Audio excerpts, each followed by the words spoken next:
first responders are still recovering, working through that, and it's going to take a lot of time to heal. Tonight on DC News Now, honoring first responders as we near 1 year since a deadly mid-air collision, the special ceremony at the Washington Capitals game. And you want to brace for that bitter blast still sticking around as wind chills, single digits, sticking into the teens into tomorrow morning. More details on this coming up. Wrapped around the water, it's a nice picture. This rendering is very disappointing. A first look. Commanders fans reacting to the newly released renderings for what's set to be Washington's future home in the district. Questions over the Verizon outage, the emergency concerns, and how much they're crediting to customers. A worker who first showed us the fire damage at a hookah lounge in October, now charged with arson. You're watching the station covering all of the DMV. This is DC News Now. Hi, everyone. Thank you so much for joining us for DC News Now. I'm Susan Tran. And I'm Chris Flanagan. The bitter blast just blanketing the DMV. For the latest on just how low it's going to go, let's check in now with Chief Meteorologist Jackie Layer. And Jackie, this is a story that really it's affecting and impacting all of us. Yeah, and when you factor in that wind, it's making it feel even colder. So let's factor that in as we look ahead towards tomorrow morning as well. We have those mainly clear skies out there right now, allowing for these temperatures to continue to drop. We're already at 24 right now in DC. Into those upper teens out towards Winchester as well as over towards Cumberland and Kaiser. But when you factor in that wind right now, that is still picking up at this hour. Feeling like we're into the single digits for our far northernmost areas. Feeling like it's 3 below out towards Kaiser. 11 is what it feels like in DC. So at least we're double digits at this point in the district. But farther south, feeling like we're into the teens. Winds, like I mentioned, still picking up mainly out of the west-northwest. 10, even close to 20 mile per hour sustained winds. Certainly higher wind gusts back out towards those higher elevations, out towards Kaiser, out towards Cumberland as well. Closer towards DC, still dealing with gusts right around 25 miles per hour. But looking ahead towards tomorrow, what can you expect? Mainly clear skies to start. That's why temperatures are starting off on such a cold note. But those feels like temperatures in the teens tomorrow morning. Partly cloudy as we get ahead towards the latter half of the morning and into the early afternoon. Highs tomorrow a little bit warmer than today, mid to upper 30s. Those feels like temperatures, I would say about 10 degrees colder, or should be right around 30 for those feels like temperatures by the middle of the afternoon. But I'll have more details. Look ahead towards that weekend forecast coming up in just a few minutes. Jackie, thank you. Now to reports of gunfire in the district right near Catholic University, forcing the school to cancel evening classes, and everyone was told to shelter while police search the campus. Now, police say an argument between two people led to the gunfire in the area of Monroe and 7th Street Northeast, but no one was hurt and there was no damage. 2 hours later, Catholic University was given the all clear. Now to a deadly ICE agent shooting that killed a mother of 3 in Minnesota. It sparked protests all across the country, including here in the district, where the anger and frustration continues. There was yet another rally earlier tonight, and this time over at the Wilson Building, where they're demanding immigration agents leave the city. DC News Now's Daniel Hamburg joining us live in the studio. And Daniel, there are also growing concerns that local police are cooperating with ICE. Susan, just last week, Councilmember Brianna Nadeau called on Mayor Bowser to rescind orders allowing MPD to cooperate with ICE. There's already been a public hearing on the issue a few months ago, but protesters want another. Organizers of this protest on the steps of the Wilson Building tell us they're tired of people in D.C. being targeted by ICE and Homeland Security agents. Protesters are concerned people in the district have lost trust with D.C. police because they're afraid of being picked up by ICE. In a letter to Councilmember Brooke Pinto, Interim Chief Jeffrey Carroll says MPD is not working with ICE, but many federal agencies they are working with are conducting civil immigration enforcement. Nadia Salazar-Sandi wants more accountability. We need something that's specific to the MPD ICE collaboration. We need to rescind the executive order that Pam Smith put out. We need to really respect the Sanctuary Values Act that we have here in our city. We need ICE out of DC for good. Salazar-Sandi says they will continue bringing pressure and accountability, especially with those running for mayor. In the studio, Daniel Hamburg, DC News Now. Daniel, thank you. The president making his boldest threat yet against Minnesota to deploy the military against protesters in Minneapolis. Now, President Trump posting on social media demanding local leaders to stop what he calls the professional agitators from attacking ICE agents, or he'll institute the Insurrection Act. Tensions continue to ramp up since the White House launched a massive immigration crackdown in the city back on December. It led to an ICE agent killing the mom, Renee Good, in her car last week, then another federal agent shooting a man in the leg yesterday. Homeland Security officials saying that both were in self-defense from violent assaults, while local leaders are urging protesters not to take the bait and also calling for the Trump administration to end the occupation.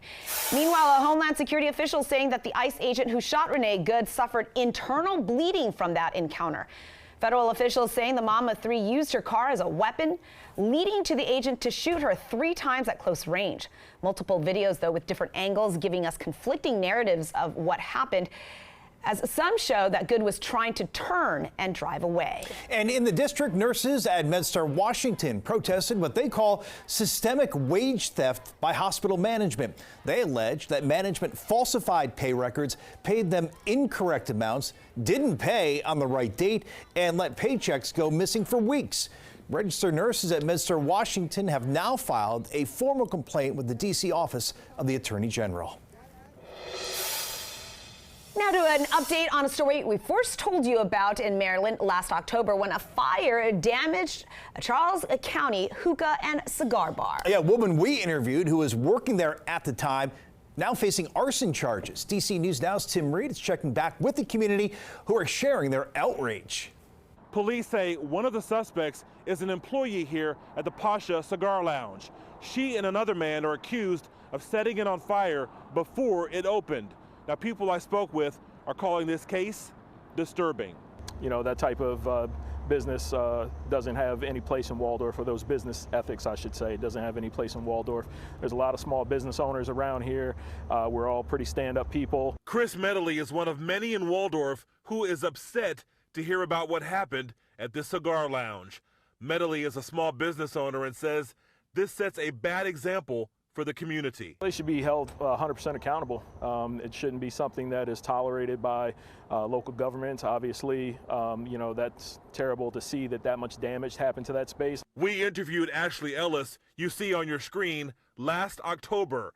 At the time, she worked at the hookah lounge and cigar bar and showed us the damage. But the state fire marshal says she's charged with setting the fire and burglary along with Sean Justice. I really feel sad about the situation, basically just shaking my head on it like, it's a bad situation. Investigators say Justice admitted to starting the fire, but Ellis encouraged and helped him to plan it. And the whole thing was motivated by a personal relationship. It's really, really sad that they would do that. It just sets a bad example of those that are really trying hard with small businesses to be successful. Tonight, Sean Justice is being held in jail without bond. Ashley Ellis was released. In Waldorf, Maryland, Tim Reed, DC News Now. Also in Maryland, a large fire leaving 8 people, including 3 children, out of their homes. Montgomery County firefighters responding to the smoke and flames in Glenmont here this afternoon. They say it appears electrical wires outside the home were involved and say the fire started in the basement and then quickly spread into the upper floors and attic, and the wind also helping fuel those flames. The wait is finally over. We are getting the first look at what the Commanders' new stadium could look like. The team releasing several renderings of its potential home, which really has a nod to its past. The stadium is designed to hold 70,000 fans and includes a domed, transparent roof, making it a year-round entertainment facility. The shape pays homage to the old stadium, old RFK, and it's wrapped in continuous columns connecting with D.C.'s other historic monuments. Also aligns with the Washington Monument and the Capitol. The reaction from fans, it's somewhat mixed. I love it because I'm gonna be there. To me, this is basic and average. I think if you made it a little bit larger, take out the white, make it a little bit more eclectic, maybe more modern. Also planned for the campus, housing, recreation areas, parking, green space, and shops. The stadium is set to open in 2030. Pretty good looking there. More than 1 million Verizon customers are back online tonight following that nearly 11-hour outage, which brought voice and data service really to a screeching halt. The carrier has yet to say what caused the disruptions. Many impacted users had their phones stuck in SOS mode. Public safety officials say regular calls, texts, and mobile data may be unavailable when your phone is in that mode. Now, in an event of an emergency, there are ways to get your calls through. Have an active line in your home. You can still have a phone in there, and it'll also transmit 911 via the landline to our dispatch center if you have that option too. And if you're still experiencing issues, Verizon says restart your devices to reconnect to the network. And customers can get a few extra bucks. The company says people who saw their service disrupted will find a $20 credit on their accounts. Verizon says you can redeem the money by logging into your My Verizon app. And the wireless network, in a statement writing in part, the credit isn't meant to make up for what happened, but it's a way of acknowledging your time and showing this matters to us. In our schools, the efforts in Maryland to make sure there are enough teachers in classrooms, seeing some great success in Prince George's County. The district says they've cut vacancies in half from 900 to about 434 open positions. They also hired more school bus drivers. There are now fewer than 100 vacancies, a first for the school system. County leaders say that one change that really helped, creating a dashboard that shows the job openings. Another, working and reworking the hiring process. They say it led to finding some really strong candidates. So this progress reflects intentional action, strong recruitment, faster hiring, improved onboarding, and a clear focus on hard-to-staff schools. And for our families and community, you can breathe a sigh of relief that you have someone there greeting your child, and we benefit from those stronger relationships and collaboration. The school district also says vacancies for special education teachers, they have dropped from 242 down to 80. Coming up on DC News Now, a special moment for first responders at the Washington Capitals game. The honor for the men and women ahead of the year anniversary to that tragic midair collision. And more coin for a cab. How much the cost of a taxi ride is now going up in Montgomery County. Then ahead at 9:30, investigators describing finding a gruesome crime scene, the graphic testimony in day 4 of the Au Pair Affair murder trial.